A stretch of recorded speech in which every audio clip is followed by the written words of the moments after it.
Hi, this is Dan from Magic Pachinko. This is just going to be a short little video on how I package machines up and know that they'll travel safe. I buy these in bulk, I buy 10 at a time, but these are heavy-duty, double-wall, 36, 24, 12 boxes. What's really important about that is the size, the 36 by 24 by 12, and as we go along, I'll show you why that's important. You don't necessarily have to get this particular box. You can get a box from Home Depot and Lowe's called a large wardrobe box that is basically about the same size, but it's you have to make some modifications to it, and I'll tell you about that in just a second. So if you get one of these boxes from Lowe's or Home Depot, this is about what it should look like when it's open, and the dimension would be 36, 24, but then from here to the ground is 24.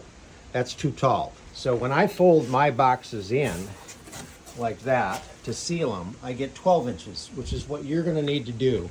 So my boxes are already cut in the corners. You just need to cut the corner down and then fold this excess in on top of your machine. So let me show you how we get the machine in there nice and snug. Recently, I acquired a nice source of packing peanuts from a friend of ours that owns a store up in our little village. So the other day, my wife took the time to bag up a whole bunch of them. So these are just plastic bags full of packing peanuts. And what I'm going to do is put one in each corner, like this. And that creates a cushion in the bottom of the machine, or in the bottom of the box for the machine. So I'll bring the machine over in just a minute. There's the machine all wrapped up. This is a customer's machine going back to them, so I'm using the same packing material that the customer used most of the time, if they chose wisely, I guess I should say. So this has got a 5 or 6 wraps of bubble wrap on it. What you're trying to protect is anything that protrudes. So up here you've got your feed tray, you've got the middle tray on a Model A. Down here you've got your supply tray, so on and so forth. Those are the things you're trying to protect. So I've got that all wrapped up, and we also used some packing peanuts.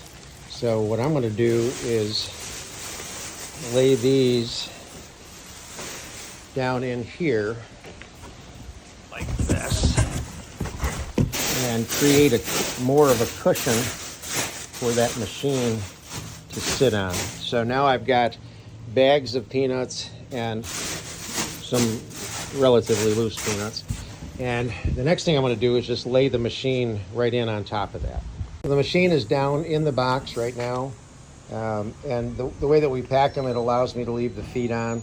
I just need to make sure that the feet are below the level of the fold in the cardboard, and then they'll travel safely. Now, what I'm also going to do is, he wanted pachinko balls, and I got to put the power supply in here, but we'll get those in, and then I'm going to put 4 more of the peanut-filled bags in each corner. So everything is in. The balls are at the top, the little power supply is at the bottom. I've got the extra bags in each corner. And the way that this ended up is that if you look, I've got one of these below the machine, one of these above, that are protecting the corners.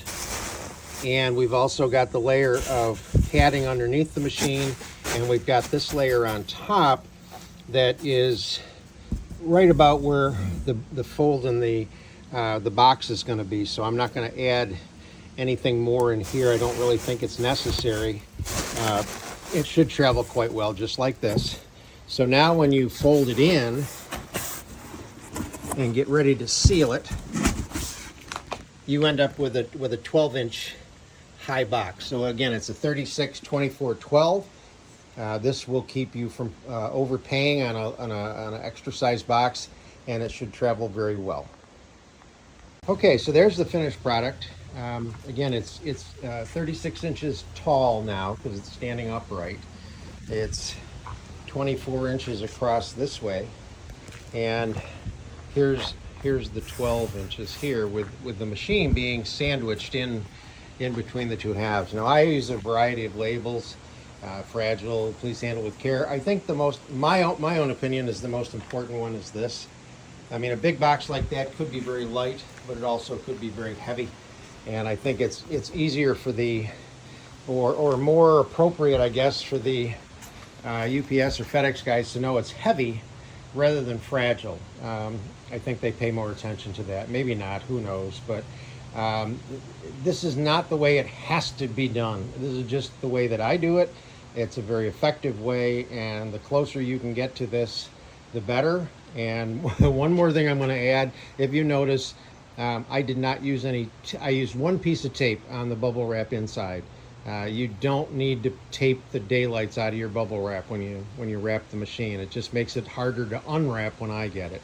So appreciate that, enjoy, and good luck. Thanks.